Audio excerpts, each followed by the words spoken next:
This is part 34. In this video, we are going to learn another question about the note making. Now we are learning the 3.3 note making. In this note making, we are going to learn the brainstorming. Brainstorming means there are some questions and we have to give the answers and we have to solve this question. This is called brainstorming. Now I am going to read the question. Question number 1. Read the following passage carefully and complete the activities. Occasional self meditation has always been part of normal living. The making and selling of drugs has a long history and is closely linked, like medical practice itself, with belief in magic. Only during the last 100 years or so, the development of scientific techniques made diagnosis possible. The doctor is now able to follow up the correct diagnosis of many illnesses with specific treatment of their causes. In many other illnesses of which the causes remain unknown, he is still limited, like the unqualified prescriber, to the treatment of symptoms. The doctor is trained to decide when to treat symptoms only and when to attack the cause. This is the essential difference between medical prescribing and self meditation. The advancement in technology has brought about much progress in some fields of medicine, including the development of scientific drug therapy. In many countries, public health organization is improving and people's nutritional standards have risen. Parallel with such beneficial trends are two which have an adverse effect. One is the use of high pressure advertising by an pharmaceutical industry, which has tended to influence both patients and doctors and has led to the overuse of drugs generally. The other is emergence of and has led to the overuse of drugs. The other is emergence of the eating, insufficient sleep, excessive smoking and drinking. People with disorder arising from faulty habits such as these, as well as from unhappy human relationship, often resort to self meditation and so add the taking of pharmaceuticals to the list. Advertisers go to great length to catch this market. Clever advertising aim to chronic sufferers who will try anything because doctors have not been able to cure them, can induce such faith in a preparations, particularly if cheaply priced, that it will produce by suggestions a very real effect in some people. Advertisements are also aimed to people suffering from mild complexion complaints such as a simple cold and cough, which clear up themselves within a short time. These are the main reasons why laxatives, indigestion remedies, painkillers, cup mixtures, tonics, vitamins and iron tablets, nose drops, ointment and many other preparations are found in quantity in many households.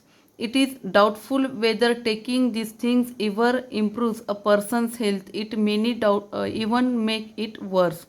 Worse because the preparation may contain unsuitable ingredients. Worse because the taker may become dependent on them. Worse because they might be taken excess. Worse because they may cause poisoning.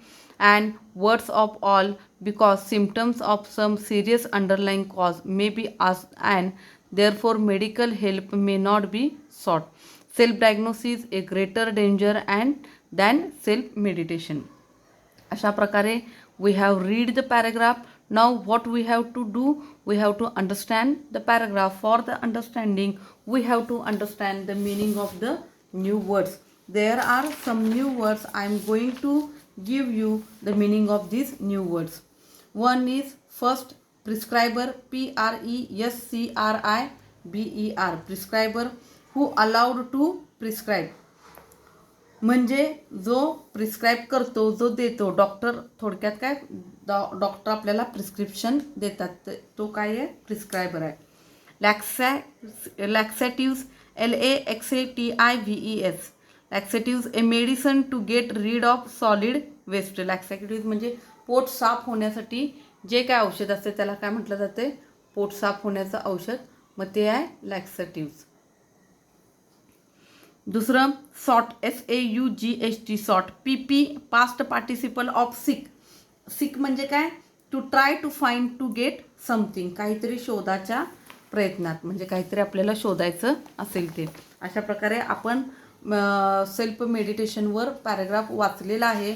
तो वाचलेला paragraph त्याच्यावर काय करायचं आहे, पुढचा प्रश्न solve करायचा आहे.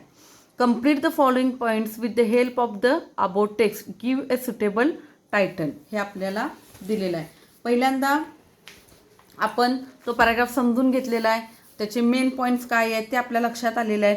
आता काय करायचं आहे, त्यांनी दिलेलं आपल्याला फिलअप करायचं आहे. पहिला पॉईंट आहे त्यांचा, मेन पॉईंट काय आहे, सेल्फ मेडिटेशन. त्याचं टायटल काय आहे बघा, the perils of self meditation. आणि हे टायटल, हे दिलं टायटल म्हणूनच ते बरोबर आहे असं नसतंय. टायटल तुम्ही कुठलंही सुटेबल टायटल द्या, त्याला मार्क्स कधी कट करू शकत नाहीत. The effects of self meditation, फक्त सेल्फ मेडिटेशन लिहिला तरी चुकीचं नाही आहे ते. अशा प्रकारे टायटल तुम्ही डिसाईड करा आणि तुमच्या दृष्टिकोनातनं सुटेबल टायटल लिहिणं महत्त्वाचं आहे. टायटल लिहिला की तुम्हाला तिथं 1 मार्क मिळतोय. मग ह्याचं काय टायटल दिलेलं आहे, the perils of self meditation, the effects of effects of self meditation, the side effects of self meditation, benefits of, disadvantages of, असं काही शब्द तुम्ही लिहू शकताय. फक्त ते सुटेबल असू पाहिजे किंवा फक्त सेल्फ मेडिटेशन असं पण टायटल तुम्ही देऊ शकता. आता आपण इथं टायटल डिसाईड केलेलं आहे. कोणतं टायटल दिलेलं आहे, the perils of self meditation. Main point काय आहे तिथं, सेल्फ मेडिटेशन. आता इथं त्याचे सब पॉईंट्स आपल्याला फिलअप करायचे आहेत. पहिला त्यांनी दिलेला आहे, ए काय दिलेला आहे, part of normal living last 100 years पहिला. दुसरा काय आहे, link with belief in magic, link with belief in magic. तिसरा point, limited to the treatment of symptoms, limited to the treatment of symptoms. चौथा, people with certain lifestyle disorders mainly resort to it. पाचवा, चौथा डीपर्यंतच आहे आणि हे आपण आता complete केलेलं आहे. आता दुसरा मेन पॉईंट आहे, मेडिकल प्रिस्क्रायबिंग म्हणजे डायग्नोसिस. ह्याचा पहिला, दुसरा, तिसरा, चौथा, चारीच्या चारी सब पॉईंट्स आपण लिहायचे आहेत. आता त्याचा आन्सर बघा, पहिला एचं specific treatment to the causes of disease. दुसरं, correct diagnosis due to development in technology. तिसरं, doctor is train to decide when to treat symptoms and when to treat the cause. चौथा, must be sought because self diagnosis is a greater danger than self medication. आता दुसरा प्रश्न आहे त्यातला, technological advancement in medicine. मग ते आपल्याला complete करायचं आहे. दुसरा मेन पॉईंट त्यांनी दिलेला आहे, टेक्नॉलॉजिकल ॲडव्हान्समेंट इन मेडिसिन. मग पहिलं त्यांनी दिलेलं आहे ड्रग थेरपी. आता दुसरा आपल्याला आन्सर लिहायचा आहे. दुसरा आन्सर काय, improvement in public health organisation. तिसरं, राईज इन न्यूट्रिशनल स्टँडर्ड्स. आता तिसरा त्यांनी दिलेला आहे, clever advertising by pharmaceutical companies. Clever, तिसरा मेन पॉईंट काय आहे, clever advertising by pharmaceutical companies. त्यात पहिला पॉईंट आहे, a take advantage of people's need. दुसरा, aim to people suffering from common ailments. तिसरा, clearly priced drugs appeal to the psychological needs of certain chronic sufferers. अशा प्रकारे आता आपण इथं ब्रेन स्टॉर्मिंगचे प्रश्न कंप्लीट केलेले आहेत. आता आपल्याला नोट मेकिंग म्हणजे काय कळलेलं आहे, नोट मेकिंगचे टाईप्स कुठले कुठलेले आहेत ते कळलेले आहेत. आता थोडक्यात लास्ट एंड करायचा आपल्याला. हा टॉपिक आता इथंच संपणार आहे. मग समरी म्हणूया किंवा त्याच्याबद्दल महत्त्वाचे पॉईंट्स म्हणूया.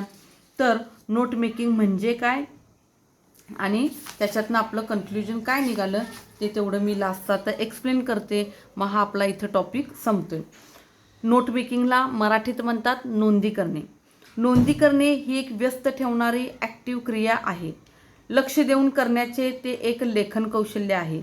नोंद घेताना सहसा विद्यार्थी मध्यवर्ती कल्पना शोधून काढतो आणि प्राथमिक दुय्यम आणि तृतीय डेटाला माहिती बिंदूची करतो, ट्री आकृती किंवा टेबल माध्यमातून योग्य प्रकारे जोडून सादर करतो. नोट मेकिंग म्हणजे काय हा यातनं आपल्याला कळलेला आहे. आता बघा, note making is an involve activity. It is a focus writing skill. In note taking the student usually picks out the central idea and connects all the primary, secondary and tertiary data using a suitable method of condensed representation like points, a tree diagram or a table. Like this we have understood what is the meaning of note making. Now we are going to learn the conclusion. What is the conclusion?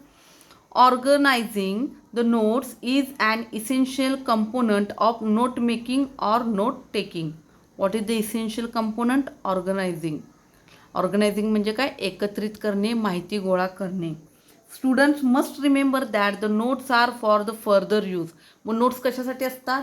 की पुढच्या उपयोगासाठी येणं, पुढच्या दूरदृष्टिकोनातून notes काढलेल्या असतात. Notes का काढतोय वगैरे हे पूर्णपणे एक्सप्लेन झालेलं आहे. फर्दर यूज, पुढच्या वापरासाठी नोट्स महत्त्वाच्या असतात. If you fail to make any sense of your notes later, the very purpose of note taking and note making is defeated. So the use of proper headings and subheadings are very important. मग आपल्याला काय पाहिजे? Heading पाहिजे, main heading पाहिजे आणि सब heading पाहिजे. You must judiciously are numbers and letters for the subtopics and derived points. Underlining the using asterisk will help you to identify the main points at a glance. मग आपण काय केलं पाहिजे? आपण जर महत्त्वाचं असले की जसं स्टार करून ठेवतो ना तसं स्टार करणं. मग त्याला काय म्हटलं जाते? ॲस्टरिस्क, ASTERISK, ॲस्टरिस्क केलं पाहिजे. Above all, the method and style of note making, note taking should be in tune with the personal propensity of ordering things. मग अशा प्रकारे नोट मेकिंग हे आपल्या पर्सनल स्किलवर आपण केलं पाहिजे. आणि नोट मेकिंगमध्ये टेबल फॉर्म आहे, मेन पॉईंट्स आहेत, टेबल फॉर्म आहे, त्यानंतर बार ग्राफ आहे, लाईन ग्राफ आहे, पाय चार्ट आहे, टेबल फॉर्म आहे आणि ट्री डायग्राम आहे. मग ह्या वेगवेगळ्या टाईप्समध्ये ह्या नोट मेकिंग केलेल्या जातात. नोट मेकिंग म्हणजे काय? नोंदी करणे. आणि हे याला स्वतःचं स्किल वापरलं जाते. स्वतःचं स्किल कशासाठी वापरायचं? मेन पॉईंट्स आणि सब पॉईंट्स काढण्यासाठी इथं स्वतःचं स्किल केलं पाहिजे. पहिले टायटल ठरवलं पाहिजे, टायटल, मेन पॉईंट, सब पॉईंट्स. आणि त्यांनी जर कुठला आपल्याला फॉर्म दिला असेल किंवा बा टेबल फॉर्ममध्ये करा, ट्री डायग्राममध्ये करा किंवा सिम्पल नोट्स काढा, तो कुठला फॉर्म दिला आहे त्यामध्ये ते आपण त्या फॉर्ममध्ये त्या नोट्स लिहिणं हे महत्त्वाचं आहे. आणि अशा प्रकारे आपला नोट मेकिंग हा टॉपिक इथं संपलेला आहे. So I can say you okay.